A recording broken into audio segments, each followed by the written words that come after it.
Bismillahirrahmanirrahim. Assalamualaikum warahmatullahi wabarakatuh. Alhamdulillahirabbil alamin. Allahumma shalli ala Muhammad wa ala alihi wa ashabihi ajmain amma ba'du. Ikhwah fillah yang dimuliakan oleh Allah Subhanahu wa taala, pada kesempatan ini kita akan mengkaji ataupun berbagi informasi berkenaan dengan sejarah peradaban Islam Indonesia, dan insya Allah dalam hal ini kita akan coba membahas masuk dan berkembangnya Islam di Indonesia. Nah, ikhwah fillah, berkenaan dengan masuk dan berkembangnya Islam di Indonesia, yaitu teori tentang masuknya Islam ke Indonesia. Nah, Islam di Indonesia ini baik secara historis maupun sosiologis itu sangat kompleks, ya. Terdapat banyak masalah, misalnya tentang sejarah dan perkembangan awal Islam. Oleh karena itu, para pakar sering berbeda pendapat, ya. Nah, harus kita akui bahwa penulisan sejarah Indonesia ini diawali oleh golongan orientalis yang sering ada usaha untuk meminimalisasi peran Islam. Di samping usaha para sarjana muslim yang ingin mengemukakan fakta sejarah yang lebih jujur, suatu kenyataan bahwa kedatangan Islam ke Indonesia ini dilakukan secara damai, ya. Jadi secara damai, tanpa ada pertumpahan darah, peperangan, dan lain sebagainya. Nah, berbeda dengan penyebaran Islam di Timur Tengah, yang kalau kita lihat dalam beberapa kasus disertai dengan pendudukan wilayah oleh militer Muslim, ya. Islam dalam batas tertentu disebarkan oleh pedagang, kemudian dilanjutkan oleh para guru agama atau dai dan pengembara sufi. Nah, orang yang terlibat dalam kegiatan dakwah pertama itu tidak bertendensi apapun selain bertanggung jawab menunaikan kewajiban tanpa pamrih, sehingga nama mereka berlalu begitu saja. Tidak ada catatan sejarah atau prasasti pribadi yang sengaja dibuat mereka untuk mengabadikan peran mereka. Ditambah lagi, kalau kita lihat wilayah Indonesia ini begitu luas, ya, sangat luas dengan perbedaan kondisi dan situasi. Nah, oleh karena itu, ya, wajar kalau terjadi perbedaan pendapat, ya, tentang kapan, dari mana, dan di mana pertama kali Islam datang ke Nusantara. Nah, namun, ya, secara garis besar perbedaan pendapat itu dibagi menjadi sebagai berikut. Ya, yang pertama, ya, dipelopori oleh sarjana-sarjana orientalis Belanda, di antaranya Snoek Hultgrond, yang berpendapat bahwa Islam datang ke Indonesia itu pada abad ke-13 Masehi dari Gujarat. Artinya bukan dari Arab. Ya, bukan dari Arab langsung.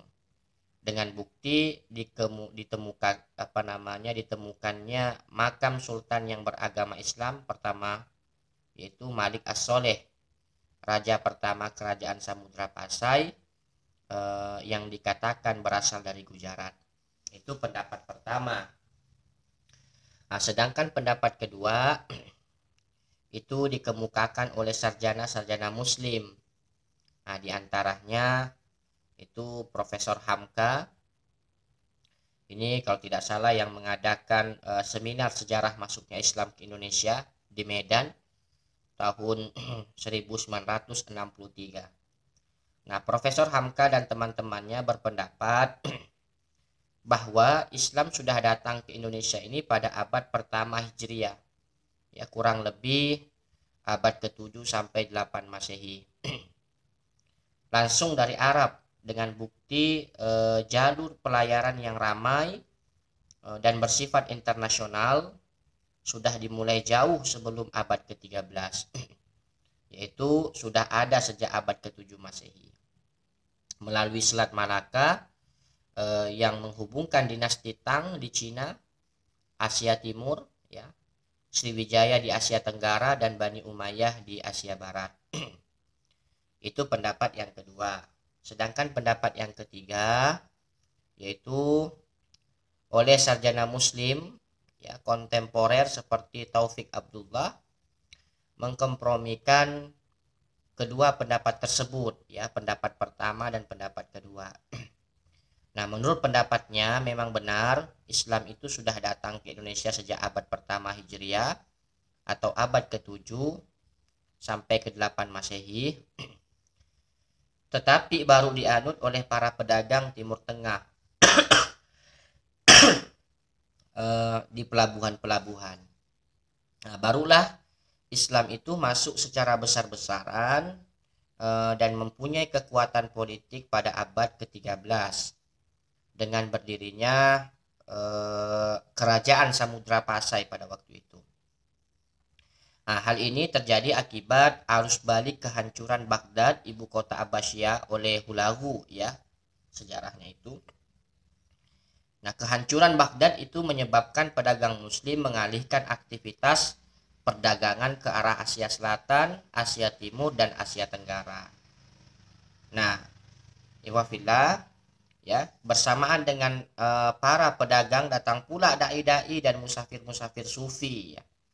Melalui jalur pelayaran itu pula mereka dapat berhubungan dengan pedagang dari negeri-negeri ketiga, ya, di ketiga bagian benua Asia itu tadi, Asia Selatan, Asia Timur, dan Asia Tenggara. Nah, hal itu memungkinkan terjadinya hubungan timbal balik sehingga terbentuklah perkampungan masyarakat muslim. Nah, pertumbuhan perkampungan ini makin meluas sehingga perkampungan itu tidak hanya bersifat ekonomis tetapi membentuk struktur pemerintahan dengan mengangkat, ya, Maurah Siluh, kepala suku Gampung Samudra, ya, menjadi Sultan Malik As-Soleh. Nah, itu sejarahnya. Nah, saudara sekalian, dari paparan Bapak tadi dapat dijelaskan bahwa sebenarnya tersebarnya Islam ke Indonesia juga adalah melalui saluran-saluran sebagai berikut. Yang pertama, tentunya perdagangan yang mempergunakan sarana pelayaran, ya. Jadi orang dulu itu banyak yang melakukan perdagangan. Yang kedua, dakwah yang dilakukan oleh mubaligh, ya, para pendai itu yang berdatangan bersama para pedagang. Nah, para mubaligh itu bisa jadi juga para sufi pengembara. Yang ketiga, perkawinan, yaitu perkawinan antara pedagang muslim, ya, mubaligh dengan anak bangsawan Indonesia. Nah, hal ini kan akan mempercepat terbentuknya inti sosial, yaitu keluarga muslim dan masyarakat muslim tentunya. Nah, dengan perkawinan itu secara tidak langsung orang muslim tersebut status sosialnya dipertinggi dengan sifat karisma kebangsawanan. Lebih-lebih apabila pedagang besar kawin dengan putri raja misalkan, maka keturunannya itu akan menjadi pejabat birokrasi pada waktu itu. Maka keturunannya itu ya dipakai menjadi pejabat, ya. Nah, putra mahkota kerajaan, Syah Bandar Kodi, dan lain-lain sebagainya, ya. Yang keempat itu pendidikan. Setelah kedudukan para pedagang itu mantap, mereka menguasai kekuatan ekonomi di bandar-bandar seperti Gresik itu. Nah, pusat-pusat perekonomian itu berkembang menjadi pusat pendidikan dan penyebaran Islam. Nah, pusat-pusat pendidikan dan dakwah Islam di kerajaan Samudra Pasai itu berperan sebagai pusat dakwah pertama yang didatangi pelajar-pelajar ya, dan mengirim mubalik lokal ya, para pendai itu. Di antaranya mengirim kalau kita lihat sejarahnya itu Maulana Malik Ibrahim ke Jawa. Selain menjadi pusat-pusat pendidikan juga yang disebut pesantren, di Jawa juga merupakan markas pengemblengan ya kadar-kadar politik. Nah, misalnya kalau kita lihat itu kan misalnya Raden Fatah, Raja Islam pertama Demak ya, adalah santri pesantren Ampel Denta Sunan Gunung Jati ya. Misalkan Sultan Cirebon pertama adalah didikan pesantren Gunung Jati dengan Syekh Zatu Kahfi ya. Maulana Hasanuddin yang diasuh ayahnya, Sunan Gunung Jati yang kelak menjadi Sultan Banten pertama. Itu proses pendidikan ya. Kalau yang kelima ini tasawuf dan tarekat, itu sudah diterangkan bahwa bersamaan dengan pedagang datang pula para ulama ya, dai dan sufi pengembara. Nah, para ulama atau sufi itu ada yang kemudian diangkat menjadi penasehat atau pejabat agama di kerajaan. Nah, di Aceh itu ada Syekh Hamzah Fansuri ya, Samsuddin Sumatrani, Nuruddin Ar-Raniri, Abdul Rauf Singkel ya. Demikian juga kerajaan-kerajaan di Jawa mampu memiliki ataupun mempunyai penasehat yang bergelar wali. Yang terkenal adalah Wali Songo yang kita tahu sejarahnya itu. Nah, di situ para sufi ya tentunya menyebarkan Islam melalui dua cara. Yang pertama itu dengan membentuk kader mubaligh agar mampu mengajarkan serta menyebarkan agama Islam di daerah asalnya. Dengan demikian Abdul Rauf mempunyai murid yang kemudian menyebarkan Islam di tempat asalnya. Di antaranya itu ada Syekh Burhanuddin ya, kemudian Syekh Abdul Muhyi Pamijahan dan lain sebagainya. Yang kedua itu melalui karya tulis yang tersebar dan dibaca di berbagai tempat. Nah, di abad ke-17 Aceh adalah pusat perkembangan karya-karya keagamaan ya yang ditulis para ulama dan para sufi. Nah, itu yang selanjutnya adalah kesenian. Saluran yang banyak sekali dipakai untuk menyebarkan Islam terutama di Jawa itu adalah dengan seni. Wali Songo itu terutama Sunan Kalijaga mempergunakan banyak cabang seni untuk islamisasi seni arsitektur, gamelan, wayang, nyanyian dan seni busana ya.